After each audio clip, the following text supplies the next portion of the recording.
और यदि तुम इनको ट्रेंड नहीं कर पाए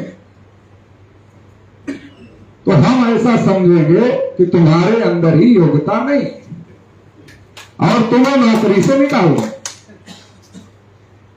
तो ब्राह्मण समझ गए कि राजा को समझाया नहीं जा सकता। और कुछ दिन बाद वो ब्राह्मण वापस आए, राजा को मिले और राजा को कहा योग्य हो गए। तो छत्रपति साहू महाराज का मॉडर्न इंडिया की हिस्ट्री में बहुत सारे राजा, मगर शेड्यूल कास्ट के लिए, शेड्यूल ट्राइब के लिए, ओबीसी के लिए, माइनॉरिटीज के लिए जितना काम छत्रपति साहू महाराज ने किया उस अनुसार उनका मूल्यांकन नहीं हुआ, उनका वैल्यूएशन नहीं। अगर आप कोल्हापुर जाओ तो आपको पता चलेगा कि कितना सारा काम उन्होंने किया, अभी भी है। अगर आप कोल्हापुर जाओ तो पता चले। फिर छत्रपति साहू महाराज के पास ब्राह्मण लोग गए, कहा आपने रिजर्वेशन देकर बहुत गलत काम कर दिया। तो छत्रपति साहू महाराज ने उनको समझाने के लिए जहां वो अपने घोड़े रखते थे अस्तबल में, वहां ले गए तो अपने नौकरों को कहा कि एक जगह चने को इकट्ठा करो और जितने घोड़े हैं उनको छोड़ दो, चने खाए। तो जो मजबूत घोड़े थे वो डट कर सबसे आगे खड़े होकर चना खा रहे थे। जो उनसे कमजोर घोड़े थे वो पीछे खड़े रहते थे और मौका देखते थे। जब उनको मौका लगता था तो आगे आते थे, मुंह में चना लेते थे और फिर पीछे खड़े होकर खाते। और जो बिल्कुल कमजोर टाइप के घोड़े थे, बहुत ज्यादा वीक थे, वो लोग पीछे खड़े होकर केवल देख रहे थे कि आगे वाले घोड़े चने खा रहे हैं। उनके अंदर ये हिम्मत नहीं थी कि वो भी आगे आकर अपने हिस्से का चना खा ले। तो जो लोग गए थे छत्रपति साहू महाराज के पास, उन्होंने कहा महाराज, इससे तो जो ये कमजोर घोड़े हैं इनको चना कैसे मिलेगा? महाराज ने कहा यही रिजर्वेशन है, यही रिजर्वेशन है कि सबको सबका राइट मिलना चाहिए। तो छत्रपति साहू महाराज तर्क के आधार पर बहुत सारी बातों का जवाब देने का काम करते थे। राष्ट्रपिता ज्योतिबा फूले के बाद इस आंदोलन को केवल रिजर्वेशन लागू किया छत्रपति साहू महाराज ने, इतना तक ही छत्रपति साहू महाराज का योगदान नहीं, बल्कि राष्ट्रपिता ज्योतिबा फूले के बाद ये मोमेंट बाबा साहब अम्बेडकर तक अगर पहुंचा तो उसमें एक बहुत बड़ा रोल छत्रपति साहू महाराज का है। बाबा साहब अम्बेडकर छत्रपति साहू महाराज के पास नहीं गए थे कि हमें मदद करो, हमारी हेल्प करो। बाबा साहब अम्बेडकर नहीं गए थे। छत्रपति साहू महाराज को यह जानकारी हुई कि डॉक्टर अम्बेडकर नाम के जो नौजवान हैं उनके पास पैसे की कमी है, इस वजह से उनकी एजुकेशन रुक रही। तो छत्रपति साहू महाराज ने बाबा साहब अम्बेडकर जहां बॉम्बे में रहते थे उसका एड्रेस निकाला और एड्रेस निकालकर वो खुद ही गए,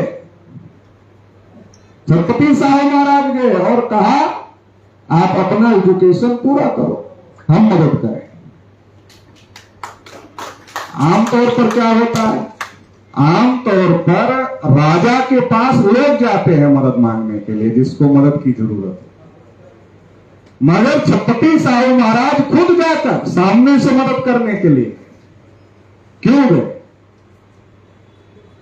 आज तो हम लोग अपनी अपनी कास्ट का नेता खोज, यही ना खोज रहे हैं, अपनी अपनी कास्ट का महापुरुष भी खोज रहे हैं। लेकिन छत्रपति साहू महाराज और बाबा साहब की कास्ट तो अलग अलग थी। छत्रपति साहू महाराज और बाबा साहब की कास्ट अलग अलग थी, एक नहीं थी। फिर भी छत्रपति साहू महाराज बाबा साहब अम्बेडकर के पास गए और उनको मदद करने की, क्योंकि छत्रपति साहू महाराज उस मूवमेंट को लीड कर रहे थे जो मूवमेंट 1848 में राष्ट्रपिता ज्योतिराव फूले ने शुरू किया था। तो छत्रपति साहू महाराज ऐसा सोचते थे कि इस मूवमेंट को आगे लेकर जाना, पढ़ा लिखा नौजवान होना चाहिए। तो उन्हें लगा कि डॉक्टर अंबेडकर के अंदर वो योग्यता है, अगर इनकी मदद किया जाए तो ये वो लीडर हो सकते हैं जो इस मूवमेंट को आगे लेकर जा सकते हैं। तो इसलिए वो गए और किसी के पास, सबके पास नहीं गए, अंबेडकर के पास गए, क्योंकि उन्हें लगा कि ये वो काम आगे कर सकते हैं। तो मूवमेंट चला रहे थे, वो लीडर खोज रहे थे, सिंपल मदद नहीं कर रहे थे, लीडर खोज रहे थे। और बाबा साहब अंबेडकर जब विदेश में थे, फॉरेन में, तो उनको पैसे कम पड़ गए। उन्होंने छत्रपति साहू महाराज को लेटर लिखा कि 200 पाउंड यदि आप हमें और भेज देते हो तो हमारा काम हो जाए, और मैं वापस आकर आपके पैसे, ये जो आप 200 पाउंड हमको भेजोगे, वापस कर दो। तो छत्रपति साहू महाराज ने उनको 200 पाउंड तो भेजे, साथ में लेटर भेजे, कहा ये वापस करने की जरूरत नहीं है, यदि आपको और भी जरूरत पड़ती है तो हमें मैसेज करिएगा।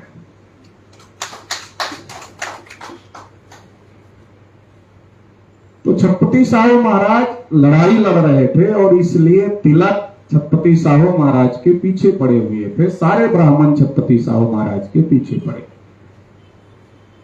क्योंकि 1918 में जब साउथ बरो कमीशन आया तो छत्रपति साहू महाराज ने भास्कर राव जाधव को कहा कि ओबीसी के लिए रिप्रेजेंटेशन की मांग करो। डॉक्टर बाबा साहब अम्बेडकर को कहा शेड्यूल कास्ट के लिए रिप्रेजेंटेशन की मांग करो। जब इन लोगों ने साउथ बरो कमीशन के सामने रिप्रेजेंटेशन की मांग किया तो तिलक ने कहा कि तेली को पार्लियामेंट में जाकर क्या तेल निकालना है, कुंडी को पार्लियामेंट में जाकर क्या हल चलाना है, दर्जी को पार्लियामेंट में जाकर क्या कपड़े सिलने हैं। हम लोगों को यह बात बताई जाती है, समझाई जाती है, और अभी मुल्क की आजादी के 75 ईयर्स हो गए। अभी क्या कहा जा रहा है, आजादी का अमृतोत्सव चल रहा है, कहा जा रहा है। सभी सरकारी डिपार्टमेंट में आजादी का अमृतोत्सव मनाया जा रहा है। सेंट्रल गवर्नमेंट के द्वारा तो बार बार कहा जा रहा अमृतकाल चल रहा है, अमृतकाल चल रहा है, अमृतकाल चल रहा है। तो हमने कहा कि अमृतकाल चल रहा है, इसका मतलब यह है कि मुल्क की आजादी के 75 ईयर्स में अमृत निकला होगा। अमृत निकला तभी तो अमृतकाल चल रहा है। तो जो अमृत निकला, उस अमृत में कितना परसेंट अमृत शेड्यूल कास्ट के लोगों को मिला, कितना परसेंट अमृत शेड्यूल ट्राइब के लोगों को मिला, कितना परसेंट अमृत ओबीसी के लोगों को मिला, इसके बारे में भी तो सरकार को कुछ बताना चाहिए। सारा अमृत ब्राह्मण लोग खा रहे हैं और ताली बजाने का काम अमृत काल में हमसे करवाया जा रहा है। हमें यह बताया जा रहा है अगर ओबीसी के ऊपर देश में आजादी के आंदोलन का इतना बड़ा भूत नहीं चढ़ाया गया। ओबीसी के दिमाग में देश की आजादी का, मुल्क की आजादी का आंदोलन का इतना बड़ा अगर भूत नहीं चढ़ाया गया होता, तो जब शेड्यूल कास्ट के लोगों को अधिकार मिले, शेड्यूल ट्राइब के लोगों को राइट मिले, उसी समय ओबीसी के लोगों को भी राइट मिल गए होते। मगर ये भूत किसने चढ़ाया?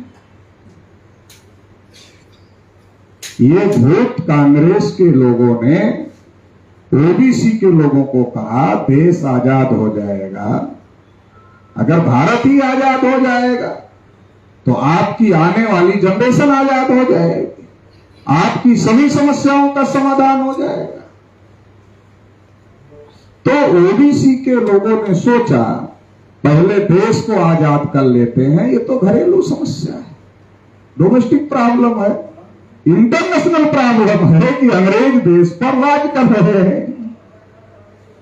तो अंग्रेज राज कर रहे हैं देश पर, अंग्रेजों को भगाना है पहले, फिर ये हमारी अपनी समस्या है, इसका समाधान हम लोग कर लेंगे। मगर 75 ईयर्स से नहीं हो रहा है। इसलिए ज्योतिबा फूले ने रनाडे को कहा कि तुम तो कह रहे हो कि हम तुम्हारे साथ आजादी की लड़ाई में आ जाएं, मगर ये बताओ कि जब मुल्क आजाद हो जाएगा तो तुम ब्राह्मण लोग हमारे जैसे कुंबी और किसान के साथ में बराबरी का व्यवहार करोगे। इसलिए तिलक जब छत्रपति साहू महाराज को मिलने के लिए गए और कहा कि आजादी की लड़ाई में आप भी शामिल हो जाओ, तो छत्रपति साहू महाराज ने तिलक को कहा कि तुम ब्राह्मण लोग, मैं राजा हूं, मेरे साथ अच्छा व्यवहार नहीं करते, मेरा अपमान करते हो, कल अंग्रेज चले जाएंगे तो तुम ब्राह्मणों का राज आएगा, और जब तुम ब्राह्मणों का राज आएगा तो तुम हमारी प्रजा के साथ क्या करोगे? डॉक्टर बाबा साहब अम्बेडकर जब कोलंबिया यूनिवर्सिटी में पढ़ रहे थे तो लाला लाजपत राय उनसे मिलने के लिए गए, और लाला लाजपत राय ने कहा कि डॉक्टर अम्बेडकर, आप नौजवान भी, पढ़े लिखे, आपको आजादी की लड़ाई में शामिल हो जाना। तो बाबा साहब डॉक्टर अम्बेडकर ने कहा अभी तो हम पढ़ने के लिए आए, शामिल नहीं हुए, कहा अभी तो पढ़ने के लिए आए। बाद में बाबा साहब अम्बेडकर ने सवाल उठाए आजादी की लड़ाई पर, और यूरोप के लोग जो गांधी जी का सपोर्ट कर रहे थे आजादी की लड़ाई के नाम पर, तो उनको बाबा साहब अम्बेडकर ने कहा कि इनसे पूछो ये फ्रीडम ऑफ कंट्री की लड़ाई लड़ रहे हैं या freedom of the people of country की भी लड़ाई लड़ रहे हैं? मतलब ये केवल राष्ट्र की आजादी की लड़ाई लड़ रहे हैं, भारत की आजादी की लड़ाई लड़ रहे हैं, या भारत देश में जो लोग रहते हैं, जो पीपुल रहते हैं, उनकी भी आजादी की लड़ाई लड़ रहे हैं? उनको पूछो, गांधी और कांग्रेस के लोगों को। बाबा साहब अम्बेडकर ने सवाल, मगर ये बातें हिस्ट्री से गायब है, इसको पढ़ाया नहीं जा रहा। अगर ये पढ़ाया जाए तो लोगों को समझ में आ जाए।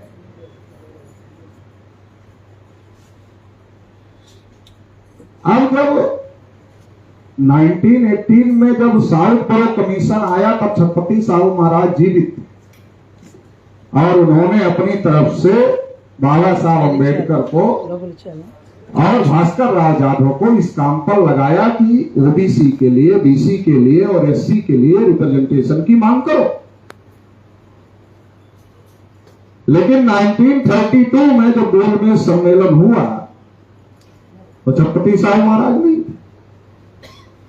अगर छत्रपति साहू महाराज होते गोलमेज सम्मेलन में, छत्रपति साहू महाराज नहीं होते तो उनका कोई रिप्रेजेंटेटिव होता। फिर गांधी के लिए आसान नहीं था। 1922 में 10 साल पहले छत्रपति साहू महाराज की हत्या कर दी गई, मर्डर कर दिया। और ये मर्डर क्यों कर दिया गया? क्योंकि छत्रपति साहू महाराज ने अंग्रेजों को लेटर लिखा, कहा हम और डॉक्टर अंबेडकर मिलकर पॉलिटिकल पार्टी बनाना चाहते। छत्रपति साहू महाराज नजदीक की नहीं सोचते थे, दूर की सोचते थे। उनको पता था कि अंग्रेज देश छोड़कर जाएंगे, और जब अंग्रेज देश छोड़कर जाएंगे तो राजा का मामला नहीं रहेगा, लोकतंत्र आएगा, डेमोक्रेसी आएगी, और जब डेमोक्रेसी आएगी तो पार्टी होनी चाहिए। तो उन्होंने अंग्रेजों को लेटर लिखा कि हम और अंबेडकर मिलकर पॉलिटिकल पार्टी बनाना चाहते। मगर ये बात भारत के ब्राह्मणों को मालूम नहीं पड़ना चाहिए। हाँ, ऐसा लेटर में लिखा कि ये बात भारत के ब्राह्मणों को जानकारी नहीं होनी चाहिए कि हम और अंबेडकर, हमारी और अंबेडकर की ये प्लानिंग है, इसकी जानकारी भारत के ब्राह्मणों को नहीं होनी चाहिए। लेकिन ब्राह्मणों को जानकारी हो गई, क्यों नहीं होती? तिलक ने लिखा था Arctic home in the Vedas, मतलब हम भी विदेशी हैं, तुम अंग्रेज ही थोड़े ही विदेशी हो, हम भी है। तो ये रिश्ता जोड़ लिया था, तो इसलिए ब्राह्मणों को जानकारी हो गई। और जानकारी का नुकसान ये हुआ कि छत्रपति साहू महाराज की हत्या। जो बैकवर्ड क्लास के लोग इस मूवमेंट को लीड कर रहे थे 1848 से, ज्योतिराव फूले, फिर छत्रपति साहू महाराज, वो लीडरशिप खत्म हो। और जब वो लीडरशिप खत्म हो गई तो गांधी और कांग्रेस को, डॉक्टर बाबा साहब अम्बेडकर को as a scheduled caste leader present करने में आसानी कि ये केवल शेड्यूल कास्ट के लीडर हैं, ये बाकी के लीडर नहीं है। बाकी के लीडर गांधी जी, ये केवल शेड्यूल कास्ट के लीडर। अगर छत्रपति साहू महाराज जीवित होते 10 साल और, तो ऐसा नहीं होता। तो इसकी वजह से क्या हुआ कि गांधी जी के द्वारा डॉक्टर बाबा साहब अम्बेडकर पर पूना पैक्ट थोपना संभव हुआ। अगर ऐसा हो, छत्रपति साहू महाराज होते तो ऐसा संभव नहीं। और फिर ओबीसी को 92 तक इंतजार नहीं करना पड़ता, 32 को ही मिल जाता। क्यों? जो डिमांड हम आज कर रहे हैं वो तो छत्रपति साहू महाराज अपने राज्य में कर चुके थे। कास्ट सेंसस छत्रपति साहू महाराज ने अपने राज्य में किया, रिप्रेजेंटेशन छत्रपति साहू महाराज ने अपने राज्य में दिया, हिंदू कोड बिल का कानून छत्रपति साहू महाराज ने अपने राज्य में लागू किया, free education, compulsory education Chhatrapati Shahu Maharaj ने अपने राज्य में लागू किया। और उन्होंने अंग्रेजों को लेटर लिखा था सेपरेट इलेक्टोरेट के लिए, जो डिमांड बाबा साहब अम्बेडकर ने गोलमेज सम्मेलन में किया, उन्होंने उसके लिए अंग्रेजों को लेटर लिखा था छत्रपति साहू महाराज। तो अगर छत्रपति साहू महाराज होते तो ऐसा नहीं होता। छत्रपति साहू महाराज के जाने की वजह से ये सारा खामियाजा आज तक ओबीसी लोग भुगत रहे। अब दूसरा मुद्दा ये है कि अभी कल हम लोग, परसों हरियाणा में हमारा स्टेट कन्वेंशन था, तो उसमें हमारे लोगों ने सब्जेक्ट बनाया, यदि ब्राह्मण भी हिंदू है और ओबीसी भी हिंदू है तो ब्राह्मण ओबीसी के कास्ट सेंसस का विरोध क्यों कर रहे? तो ब्राह्मण लोग आ गए कार्यक्रम में, बोला कार्यक्रम आपको नहीं करना है, आप ब्राह्मणों को ऐसा लिख रहे हो। अपने ओबीसी के लोगों ने कहा कार्यक्रम तो होगा, आप रोक तो सकते नहीं। मगर वो ब्राह्मण आ करके उन्होंने इस बात को साबित कर दिया कि हम केवल लिख नहीं रहे हैं, वो विरोध में हैं। हम लिख रहे थे चर्चा के लिए, उन्होंने इस बात को साबित कर दिया कि वो विरोध में है। अब ब्राह्मण ही ओबीसी का विरोध क्यों कर रहा कास्ट सेंसस का? ये बड़ा सवाल है, आज से नहीं हो रहा। जब अंग्रेज थे भारत में तो कास्ट सेंसस करते, 1931 को किया, 1941 को किया। सेकेंड वर्ल्ड वॉर की वजह से उसके सारे डिटेल नहीं आ पाए। और 1951 को नेहरू जी को करना था, 51 को नेहरू जी को करना था। नेहरू जी तो भारत के प्रधानमंत्री थे। नेहरू जी ने क्यों रोक दिया? मैं बहुत दिन से इस बात को सोच रहा था कि आखिर नेहरू जी ने ओबीसी की सेंसस क्यों रोक दिया? नेहरू जी को ओबीसी के लोग अपना नेता मानते थे, नेहरू जी को ओबीसी के लोग वोट देते थे, सपोर्ट करते थे।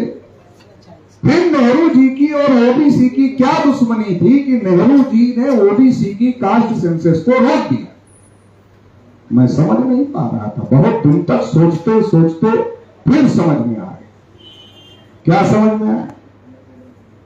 कि जब कांग्रेस वर्किंग कमेटी में प्रेसिडेंट के लिए इलेक्शन हो रहा था तो दो कैंडिडेट थे प्रेसिडेंट, एक नेहरू जी, दूसरे पटेल जी। और ये बात पहले से ही तय कर दी गई थी कि जो इस बार प्रेसिडेंट बनेगा वो भारत का पहला प्रधानमंत्री बने। अब प्रेसिडेंट के दो कैंडिडेट थे, एक नेहरू जी, एक पटेल जी। वोट किसको डालना था? जो स्टेट बॉडी थी, स्टेट कमेटियां थी कांग्रेस की, उनको वोट डालना। जितनी स्टेट कमेटियों ने इलेक्शन में पार्टिसिपेट किया उन सभी स्टेट कमेटियों ने सरदार वल्लभ भाई पटेल को वोट दिया। एक भी स्टेट कमेटी ने पंडित नेहरू को वोट नहीं दिया। नेहरू जी ने गांधी जी ने नेहरू जी को कहा तुम्हें तो किसी ने वोट नहीं। नेहरू जी ने कहा नहीं, प्रधानमंत्री हम ही बने। तो नेहरू जी तो गांधी जी ने पूरी ताकत लगाकर पहला प्रधानमंत्री बनाया। इस घटना का मुझे ऐसा लगता है कि नेहरू जी के ऊपर बहुत ज्यादा असर। नेहरू जी ने सोचा कि मेरे पूर्वज चटर्जी, मुखर्जी, बनर्जी, गोखले, तिलक, आगरकर, इन्होंने कांग्रेस पार्टी बनाई, ब्राह्मणों ने कांग्रेस पार्टी बनाई। ब्राह्मणों ने कांग्रेस पार्टी बनाई, उस कांग्रेस पार्टी के अंदर का चुनाव, बाहर का नहीं, भारत भर का चुनाव नहीं, कांग्रेस का पार्टी का चुनाव। मैं इतना बड़ा ब्राह्मण, छोटा मोटा ब्राह्मण नहीं, इतना बड़ा ब्राह्मण पंडित जवाहरलाल नेहरू नहीं जीत पाया। कास्ट सेंसस हो, डाटा आएगा, ओबीसी 52%, ब्राह्मण 3.5%, 3.5%, ये डाटा आएगा। जब ये डाटा आएगा, ब्राह्मण 3.5%, ओबीसी 52%,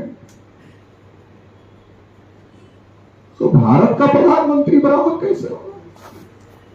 ये डाटा तो देश भर के लोगों को जानकारी हो जाएगी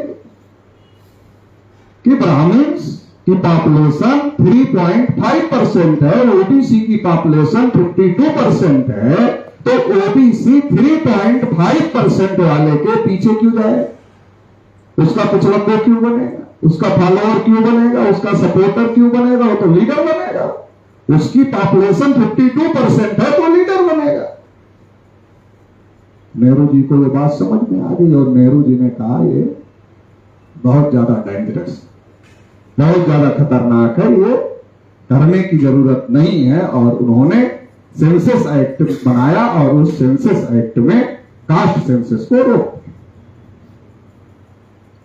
51 में नेहरू जी ने रोक दी, 61 में फिर नेहरू जी ही देश के प्रधानमंत्री थे, फिर रोक दिया। 71 में उनकी बेटी इंदिरा जी प्रधानमंत्री थी, उन्होंने रोक दिया। 81 में फिर इंदिरा जी प्रधानमंत्री थी, फिर रोक दिया। 91 में नरसिंह राव, वो भी ब्राह्मण थे, उनको भी बात समझ में आ गई। जो बात नेहरू को समझ में आई वो बात नरसिंह राव को भी समझ में आ गई। तेलंगाना का ब्राह्मण है। हाँ, तेलंगाना का ब्राह्मण है।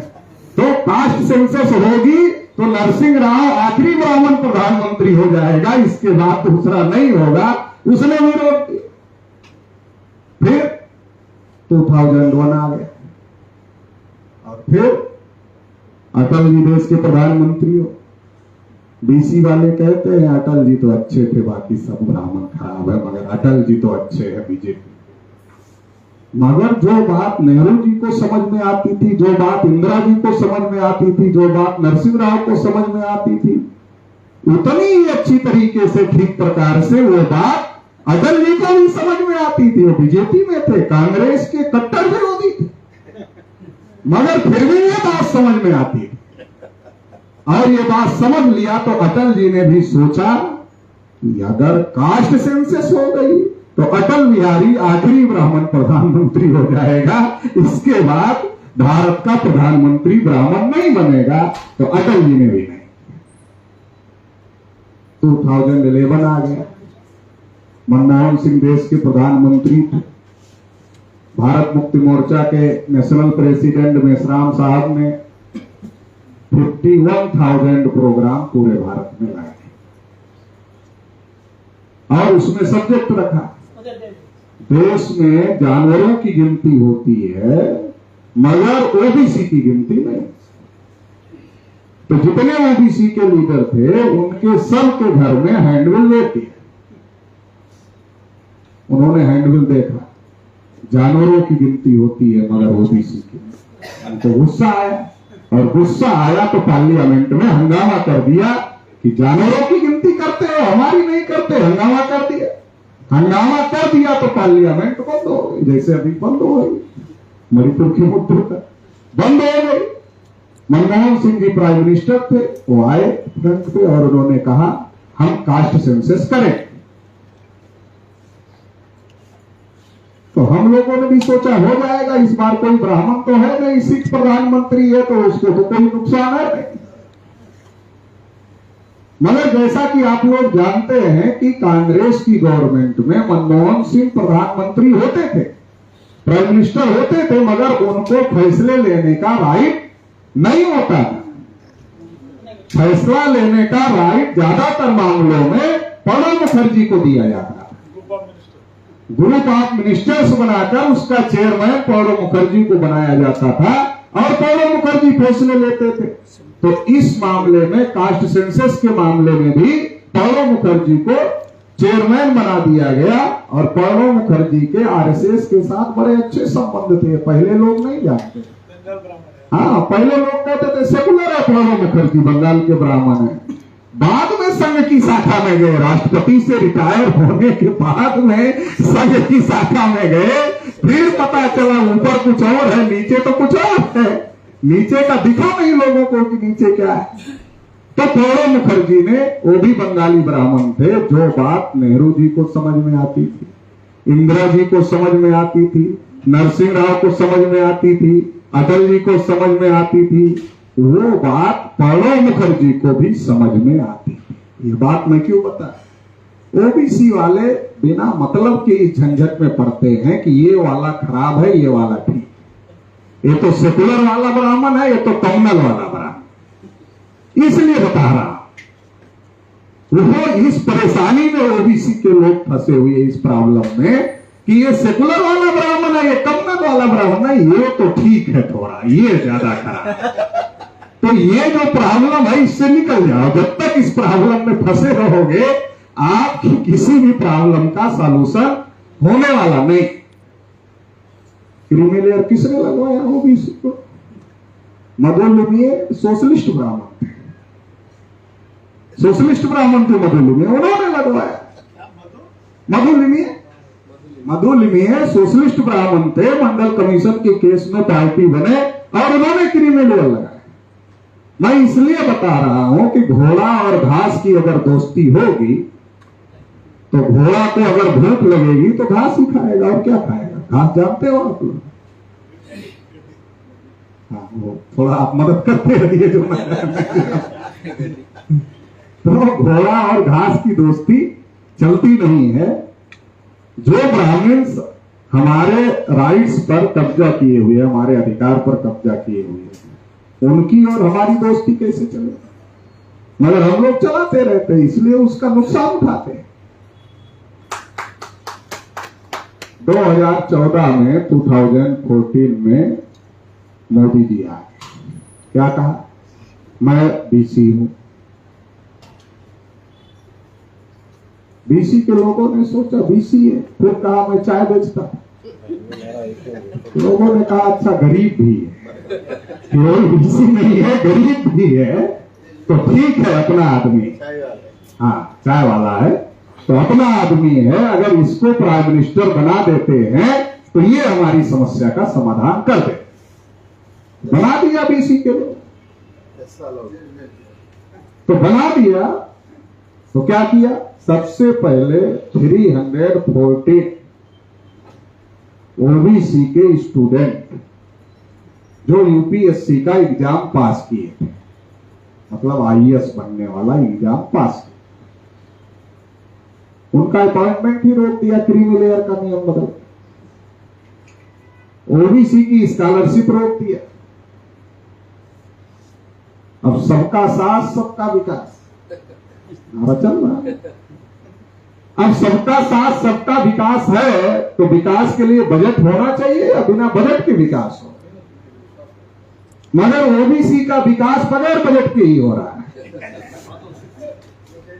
ओबीसी के लिए बजट देने के लिए नरेंद्र मोदी जी तैयार नहीं है, विकास हो रहा है, बजट नहीं दिया ओबीसी को। 9 साल का कार्यकाल पूरा हो गया, बजट नहीं दिया। अब बजट देने की क्या जरूरत है? जब विकास कहने से ही हम लोग मान लिए कि विकास हो गया, तो विकास करने की जरूरत क्या है हमारा? तो मैंने कहा ये नारा बदल गया है, लोगों को पता नहीं चल रहा क्योंकि टीवी वाले तो बताते हैं। मैंने कहा ये नारा बदल गया है, अब नारा ये हो गया है सबका साथ, अडानी अंबानी का विकास, बाकी सबका सत्यानाश। तो ये टीवी वाले नहीं बता रहे, इसलिए मैं बता रहा हूं कि ये नारा अब ये हो गया। अब सबका साथ सबका विकास नहीं रह गया, कहा देश नहीं दिखने। अब मन ही मन कसम खा लिया, देश नहीं बचने दो। जब तक एक एक प्रॉपर्टी अडानी जी को नहीं सौंप दूंगा तब तक बैठूंगा। इसलिए तो इतनी मेहनत करते हैं। टीवी वाले कहते हैं मोदी जी कितना मेहनत करते हैं।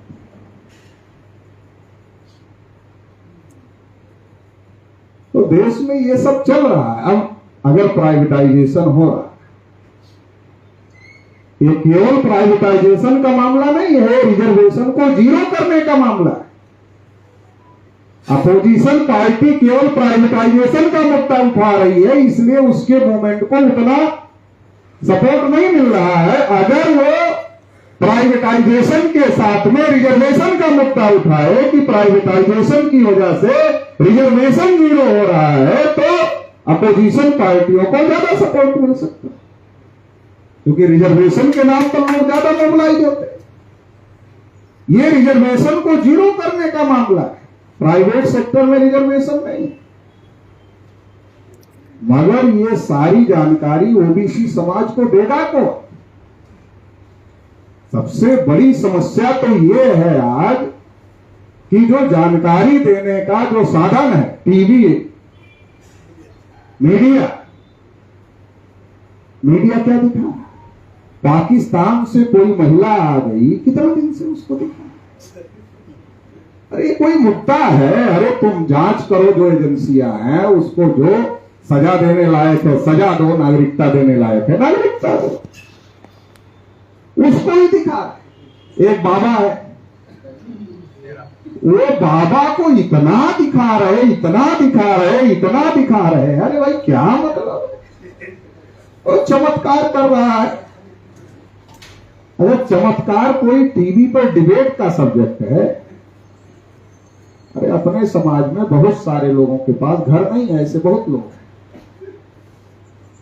अगर किसी बाबा में ये ताकत है चमत्कार की, तो चमत्कार कर दो। रात में अपना आदमी सो गया और सुबह जब उठता है तो उसका 3 मंजिला मकान तैयार पड़ा है। तो चमत्कार हो गया ना, पता चल जाए।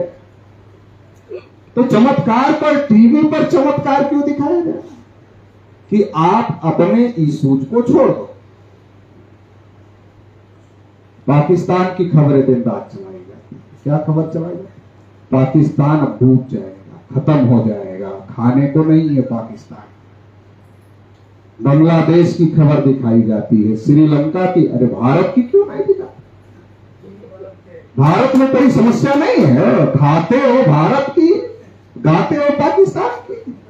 मीडिया वालों के लिए बोल रहा है, खाते हैं यहाँ की, गाते हो पाकिस्तान की। क्यों पाकिस्तान की?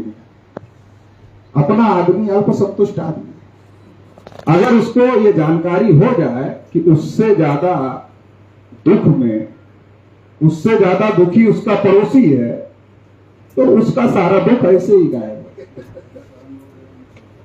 अगर उसको ये पता चल जाता है कि पाकिस्तान के लोगों के पास खाने के लिए कुछ नहीं है, तो यहां का आदमी ऐसे ही खुश हो जाता है। तो इसलिए टीवी पर खबरें चल रही है, आपके मुद्दे को डाइवर्ट किया, आपके एजेंडे को गायब किया जा रहा है। आपका एजेंडा है कास्ट सेंसस होना चाहिए, आपका एजेंडा है ओबीसी की जितनी पॉपुलेशन है उतना रिजर्वेशन मिलना चाहिए, आपका एजेंडा है प्राइवेटाइजेशन बंद होना चाहिए, आपका एजेंडा है कि देश में जो किसान है, किसानों को उनकी फसल की कीमत मिलनी चाहिए। 75 ईयर्स आजादी को हो गए, किसान जब अपनी चीज मार्केट में बेचने के लिए ले जाता है तो उसका रेट कौन बताता है? खरीदने वाला। और किसान जब कोई सामान खरीदने के लिए मार्केट में जाता है, मान लो मोबाइल खरीदने के लिए गया, फिर रेट कौन बताता है? बेचने वाला। और जब ये बेचने जाता है तो रेट कौन तय करता है? खरीदने वाला। तो एक ही नियम होना चाहिए, या तो खरीदने वाला रेट तय करे या तो बेचने वाला रेट तय करे। मगर किसान का सामान खरीदने वाला रेट तय करता है, किसान कोई सामान खरीदता है तो बेचने वाला भाव रेट तय करता है। ये उल्टी गंगा 75 साल से बह रही। ये मुद्दे, ये एजेंडा है। एजुकेशन यूनिफॉर्म सिविल कोड की बात बहुत जोर शोर से, क्या एक राष्ट्र एक देश एक कानून। अच्छा, तो एजुकेशन के लिए नहीं होना चाहिए? एजुकेशन के लिए एक देश एक कानून हो जाए तो पूरे ऑल इंडिया में कोई आदमी ऐसा है जो इसको अपोज करेगा, इसका विरोध करेगा कि एक राष्ट्र एक कानून एजुकेशन के लिए नहीं होना चाहिए? राष्ट्रपति का लड़का लड़की हो, संतान हो, या फिर किसान मजदूर की संतान हो, सबको शिक्षा एक समान होनी चाहिए, सबको एक समान एजुकेशन मिलना चाहिए, एक जैसा एजुकेशन मिलना चाहिए। इसके लिए तो किसी को कोई प्रॉब्लम नहीं, मगर इसके लिए थोड़े uniform civil. Uniform civil code तो इसलिए है कि मुसलमान शादी विवाह कैसे करते हैं वैसा नहीं करना है, जैसा हम कहें वैसा करना। मुसलमान का शादी का, तलाक का, उनका क्या सिस्टम है वैसा नहीं होना चाहिए, जैसा हम कहें वैसा होना चाहिए। अब ये क्यों किया? यूनिफॉर्म सिविल कोड का मुद्दा क्यों उठाया गया? 2019 के इलेक्शन के पहले राजनाथ सिंह जी ने कहा था कि हमारी सरकार कास्ट बेस्ड सेंसस करे। 24 का इलेक्शन आ गया, किया नहीं। बीसी का वोट तो लेना है ना गवर्नमेंट को, आरएसएस बीजेपी को बीसी का वोट तो लेना है। राजनाथ सिंह ने 19 कहा था कि करेंगे, अभी नहीं किया। अब बीसी का वोट मिलेगा कैसे? अब बीसी का वोट लेने के लिए हिंदू मुसलमान का मामला तो खड़ा करना पड़ेगा, तभी तो मिलेगा, नहीं तो कैसे मिलेगा? अगर हिंदू मुसलमान का मामला नहीं खड़ा होगा तो बीसी के लोग पूछेंगे कास्ट सेंसस का क्या हुआ, कहा था 19 में, क्या हुआ इसका? नहीं किया तो वोट क्यों दे? अब जब हिंदू मुसलमान हिंदू मुसलमान हिंदू मुसलमान हिंदू मुसलमान हिंदू मुसलमान हो गया तो कास्ट सेंसस हवा में उड़ गया। अभी मुसलमान बहुत समझदारी दिखा रहे, वो uniform civil code, uniform civil code, uniform civil code कह मुसलमान कुछ बोल दिए। अब उनके लिए संकट पैदा हो गया। जब तक मुसलमान बोलते नहीं हैं तब तक ओबीसी एससी एसटी हिंदू बनेगा कैसे? अब उनके लिए समस्या पैदा हो गई। इसलिए आज राजनाथ सिंह ने कहा कि हम एलओसी क्रॉस कर सकते हैं। आज टीवी पर खबर चल रही है, हाँ, पाकिस्तान का एलओसी, हाँ, हम किसको क्रॉस कर सकते? मतलब 24 का चुनाव 24 का जीतना है तो या तो पाकिस्तान के खिलाफ देश में माहौल खड़ा किया जाए, या तो मुसलमान के खिलाफ देश में माहौल खड़ा किया जाए। हम तो ओबीसी एससी एसटी के लोग हिंदू बन करके वोट देने का काम करेंगे, नहीं तो वोट देने का काम कैसे करेगा? वो तो पूछेंगे कि हमारी कास्ट सेंसस कहां हुई, प्राइवेटाइजेशन कर रहे हो, हमारा रिजर्वेशन 0 हो रहा, तुमको वोट कैसे दे? हम एमएसपी गारंटी मांग रहे हैं, तुम दे नहीं रहे हो, तुम हमारे खिलाफ कानून ले आए किसानों के खिलाफ, हम तुम्हें वोट क्यों दें? तो ये देश में ये हिंदू मुसलमान करने के पीछे साजिश है। 75 साल से हम और मुसलमान 75 ईयर्स से लड़ा, जब से पाकिस्तान बना कम से कम तब से तो लड़ ही रहे। हमको फायदा हो जाना चाहिए या तो मुसलमान को हो जाना, दोनों में से किसी एक को होना चाहिए। दो आदमी लड़ रहे हैं, दो की लड़ाई हो रही, हमारी आपकी लड़ाई हो रही। आप जीत गए तो आपको फायदा होना चाहिए, हम जीत गए तो हमें फायदा हो। शिवाजी महाराज और औरंगजेब लड़ते थे, उन्हीं का नाम लेकर आज भी आरएसएस वाले लड़ाते। तो जब छत्रपति शिवाजी महाराज और औरंगजेब लड़ते थे, तो जब छत्रपति शिवाजी महाराज जीत जाते थे तो फायदा किसको होता था? छत्रपति शिवाजी महाराज। और जब औरंगजेब जीत जाते थे तो फायदा किसको होता था? औरंगजेब को।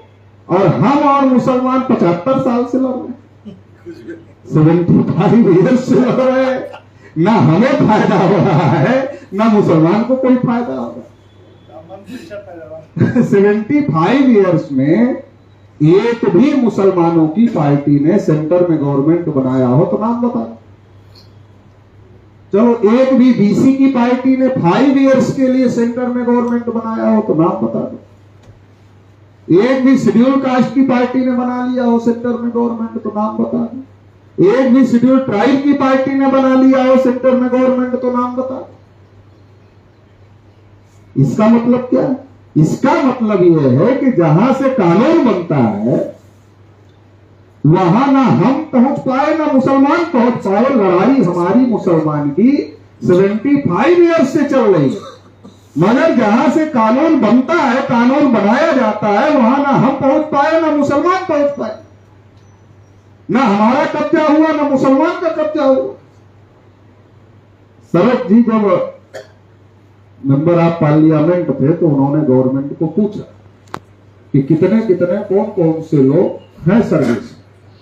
तो भारत सरकार के कार्मिक मंत्रालय ने राइटिंग में उनको दिया कि 79.2% क्लास 1 क्लास 2 की सर्विसेज में ब्राह्मण्स और अपर कास्ट के, ब्राह्मण्स और अपर कास्ट के लोग 79.2% मतलब 80%। तो बीसी कहां है, एससी कहां है, एसटी कहां है? और जिनसे लड़ रहा है मुसलमान कहां है? उनको तो सच्चर कमीशन ने पहले ही कह दिया कि शेड्यूल कास्ट से भी ज्यादा खराब हो गए, इनके हालात शेड्यूल कास्ट से भी ज्यादा खराब हो गए मुसलमान। तो जहां से कानून बनता वहां ना हम है ना मुसलमान है। जहां से कानून का इंप्लीमेंटेशन होता है वहां ना हम है ना मुसलमान है। अब जहां से न्याय मिलता, हाई कोर्ट, सुप्रीम कोर्ट, वहां हम और मुसलमान है क्या? टार्च लेकर जाओ और ढूंढो कोई मुसलमान दिखा क्या? तो ढूंढने से भी नहीं दिखेगा। अच्छा, ओबीसी दिख रहा क्या? एससी दिख रहा क्या? एसटी दिख रहा क्या?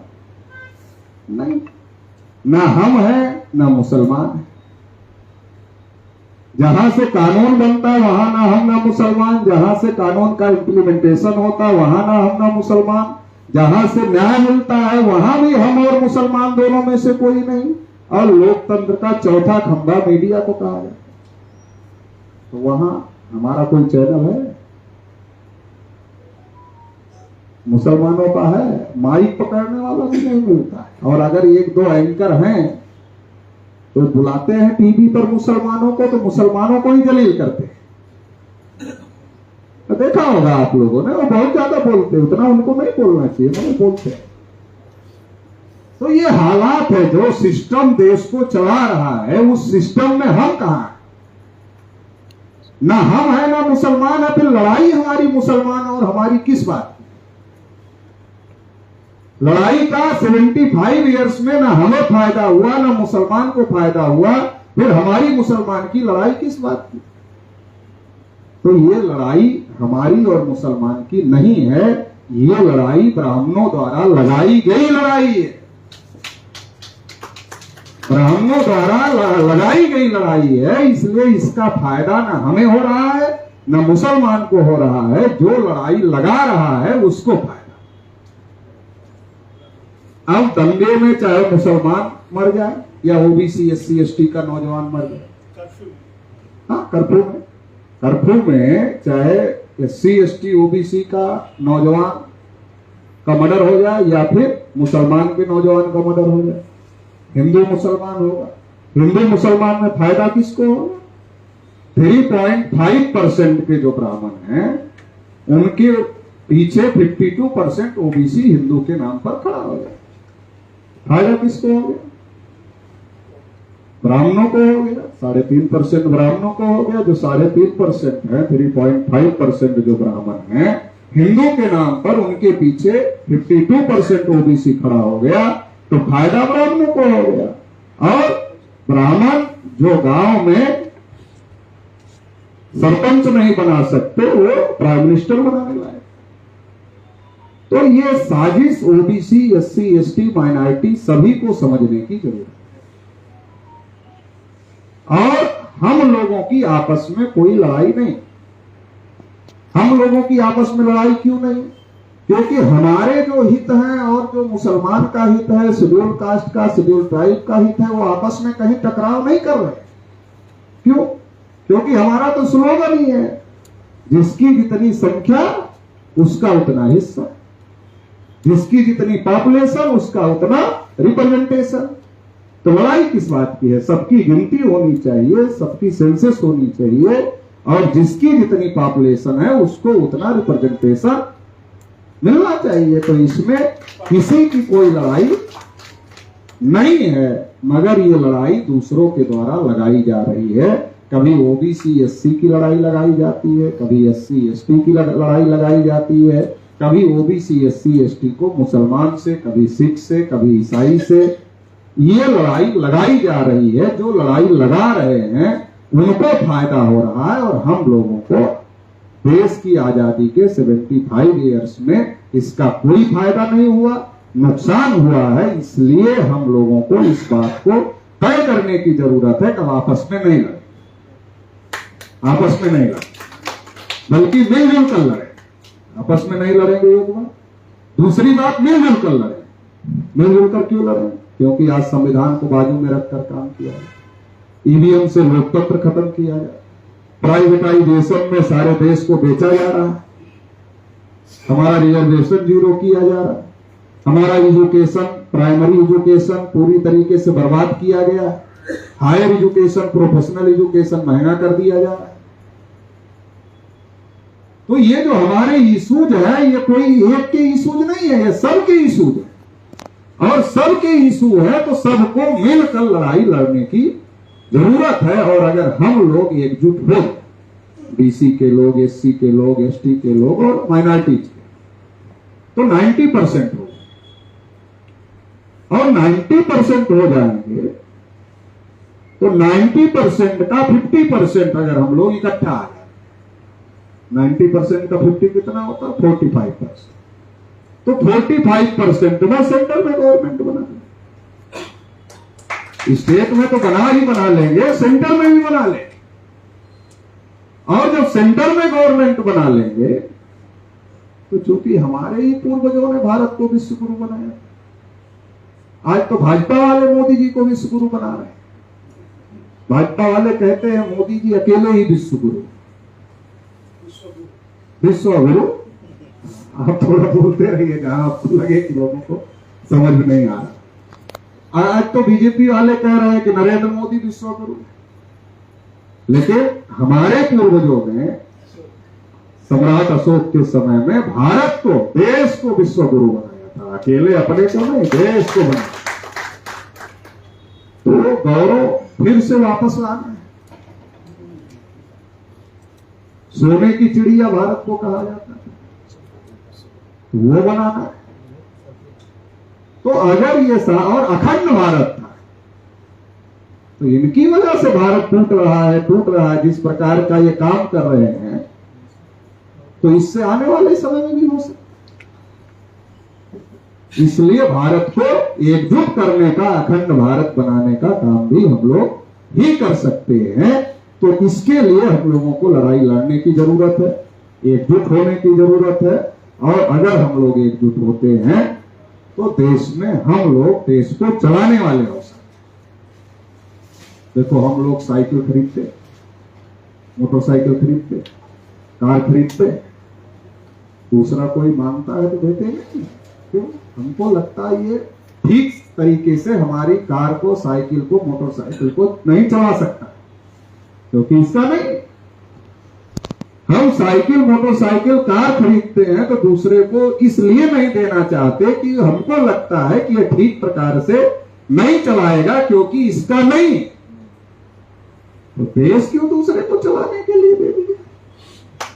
देश भी उनका नहीं है, देश भी हमारा है, तो हम ही चलाएंगे तभी ये ठीक से चलेगा, दूसरे चलाएंगे तो नहीं चलेगा। इसलिए बाबा साहब डॉक्टर अम्बेडकर ने जब संविधान सौंपा तो कहा ये संविधान कितना भी अच्छा हो, अगर इसको लागू करने वाले लोग अच्छे नहीं होंगे तो ये अच्छा साबित नहीं होगा।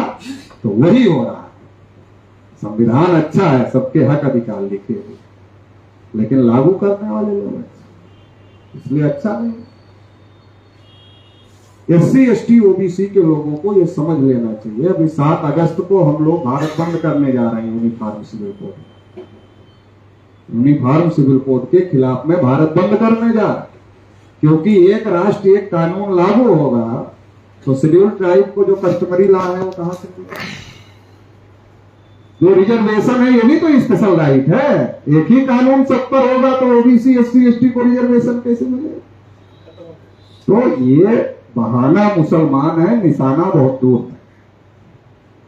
बहाना मुसलमान है, निशाना बहुत दूर तक है। इसलिए OBC SC ST के लोगों को समझने की जरूरत है और 7 अगस्त का भारत बंद पूरी ताकत के साथ सफल करने की जरूरत है। उसमें OBC SC ST के लोगों को बहुत बड़ी संख्या में शामिल होना चाहिए, ताकि सरकार को ये मैसेज जाए, गवर्नमेंट को, कि अब ये हिंदू मुसलमान नहीं होगा, ये तो जिनको हम हिंदू कह रहे हैं वही हमारे खिलाफ खड़े होंगे। तो इससे मैसेज जाएगा, तो इससे फिर ये रुके। तो इतना ही इस मौके पर मैं कहना चाहता हूं। आप सभी लोगों ने मुझे ध्यानपूर्वक सुना, इसके लिए बहुत बहुत आभार, बहुत बहुत धन्यवाद। जय हिंद।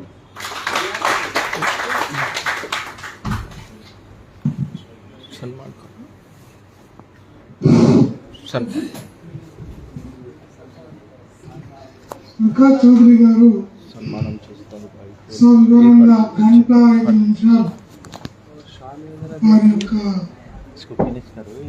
ప్రసంగాన్ని చేశారు. అది కూడా ఇంత కూడా బోర్ కాకుండా